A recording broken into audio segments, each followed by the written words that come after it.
Ai ul pranë meje, filloi që të më ledaton, ndërsa unë I hiqesha. Ai vazhdonte përsëri, unë I largohesha dhe më tha që unë kam paguar për të qenë me ty. Përshëndetje të nderuara zonja dhe zotrin, përshëndetje të dashur miq. Ja ku jam sërish me ju për të ndarë letrën e radhës, rrëfimin e radhës. Sot pranë jush do të sill një letër tepër të ndjerë, një letër që mua në fakt më ka befasuar. Është rrëfimi I një vajzës nga Elbasani, e cila tregon tmerrin që ka kaluar në jetën e saj dhe besimin të madh që ka krijuar tek një njeri, por që ai njeri e la në baltë. Dëgjoni se është një tmerr I vërtet. Mirëmbrëma Tiranë. Dua që të ndaj një letër me ty, një letër që në fakt kam përzgjedhur që të tregoj trishtimin të jetës time. Apo atë ditë kur buzëqeshja ime e humbi krejtësisht kuptimin.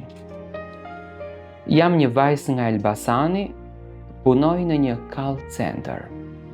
Jam 38 vjeç. Sot jam e martuar, por fatkeqësisht jam e martuar me atë që nuk e dua.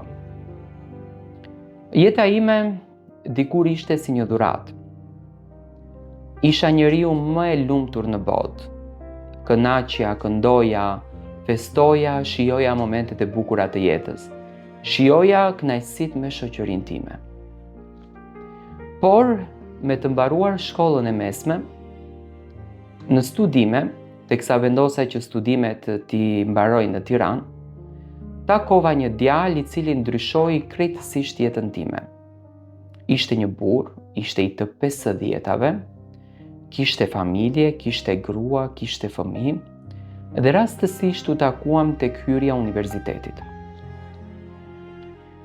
Komplimente që më dha ai njeri, gentilesa që kishte ai, më rrëmbyen jashtëzakonisht shumë, saqë sytë e mi dhe mendja ime nuk mendonte asnjë gjë tjetër përpos besimit të çmendur që kishte krijuar drejt imagjinatës që ai krijoi në kokën time. Ditët e para ishin, të them se isha një ëngjëll, nuk do ta besoni. Mesazhe rënqethëse, dhurata pafund, shëtitje me makinë, tek restorantet më të shtrenjta, veshje të pafundme, taka, parfume, një botë që në fakt çdo femër e imagjinonte dhe ëndëronte, ndërsa unë atë botë e kisha një realitet. Kështu zgjati plot një muaj. Pas një muaj, gjërat filluan në këtë marrëdhënie që të bëhen të çuditshme. Ky burr, ky djalë I cili kishte bërë një vend të veçantë në zemrën time, filloi që të bënte një distancë me mua, domethënë filloi që të krijonte një distancë. Mesazhet nuk ishin më si më parë, kishte arsyetime të vogla, derisa një natë më tha që kam prenotuar një pushim, do ikim nga Durrësi me traget për në një vend që dua të ta bëj surprizë. Dhe kështu ndodhi. Unë nisëm me makinë, u gjetëm pranë tragetit ku duheshte të udhtojmë dhe hym brenda. Një dhomë jashtëzakonisht e mirë sepse duheshte të flejmë aty. Brenda në atë dhomë erdhi një person që unë nuk e njihja. Ishte I huaj. Flisnin të dy në gjuhën angleze dhe mua më tha që ti duhet rish te dhoma, ndërsa unë të dal jashtë sepse është një miku im që nuk e kam takuar me kohë. Unë si e çmendur I besoja. Pas gjysmë ore, nëse nuk do t'jem gabim tek ora, ky burr hyri në dhomën time dhe nuk e kuptoja në fakt se çfarë don. Ai ul pranë meje, filloi që të më ledaton, ndërsa unë I hiqesha. Ai vazhdonte përsëri, unë I largohesha dhe më tha që unë kam paguar për të qenë me ty. Dhe aty e kuptova që njeriu të cilin unë e doja me shpirt më shiti me para. Fillova që të piskëlloja, fillova që të bërtisja, fatmirësisht erdhi sigurimi i cili ishte aty, më mbroi dhe më nxori veçmas. Ndërsa personi që kishte hyrë me mua në anije, ishte zhdukur plotësisht. Në ato momente, mbaj mend që 2 orë më duheshin që të qetësohem, unë nuk e dija edhe babin si ma quajnë. Aq të merë që kaloja. E thëritën Timati në telefon dhe babi erdhi më mori. U kthyem në shtëpi, askush nuk e besonte dot se çfarë ka ndodhur, sepse unë këtë lidhje dashurie mbajta të fshehur. Prej asaj dite familja ime iku nga Elbasani, sepse kërcënimet ishin të pafundme, dhe ikëm në Greqi.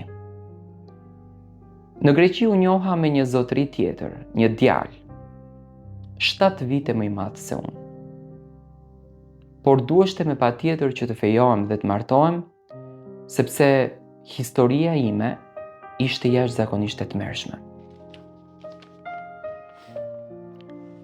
Ka 4 vite që jam me këtë njeri, e kam bërë edhe një vajzë. Mendoja 4 vite me radhë që do ta dashuroj, por ndoshta do t'ju duke me çmendur, zemra ime e dashuron akoma atë tjetrin. Pa marrë parasysh se çfarë më bëri, unë e dua akoma. Nuk e di se si ta largoj nga mendja. Ndonjëherë mendoj se ndoshta diçka brenda vetes së tij ja ka dhënë këtë shtysë të çmendur dhe nuk e ka ditur se çfarë ka bërë. Ndonjëherë them që t'i gjej kontaktin edhe t'i shkruaj, sepse njeriu edhe ndoshta mund të gabon. Por përsëri një gjë tjetër më thot kujdes, ti atë e ke armik. Nëse ti kthehesh atij do të humbësh babain dhe gjithçka. Çdo natë mendoj. Çdo natë rri me mendjen tek ai. Ai njeri më ka bërë që të jem e fiksuar pas tij. Nuk e di se si do të mbaron kjo ndjesi, sepse ndoshta si histori ka mbaruar. Por nuk mundem në asnjë mënyrë që të dashuroj burrin tim. Kam tentuar pafund, kam tentuar që të kujtoj vetëm atë moment të tmerrshëm që ma shkaktoi ai njeri. Por në fund të ditës them ndoshta ka gabuar. Jam në sikletin më të madh të vetes dhe dëshiroj të marr mendimin tuaj. Çfarë këshille më jepni? E di që do t'u duket e çuditshme, por unë jam në një siklet të madh edhe dua të këshillohem prej jush. Se di, ndonjëherë mendoj që dashuria është e çmendur dhe për dashurinë duhet të luftojmë. Kam dëgjuar që gabimet duhet t'i falni. Unë me atë njeri kam kaluar shumë bukur. Në të gjithë kohën që ne ishim bashkë nuk e pash asnjë gabim të vetëm përpos këtij gabimi. Dua të dëgjoj edhe mendimin tuaj, qoftë në një koment. Lërni komentin se çfarë këshille do t'i kishit dhënë kësaj vajze.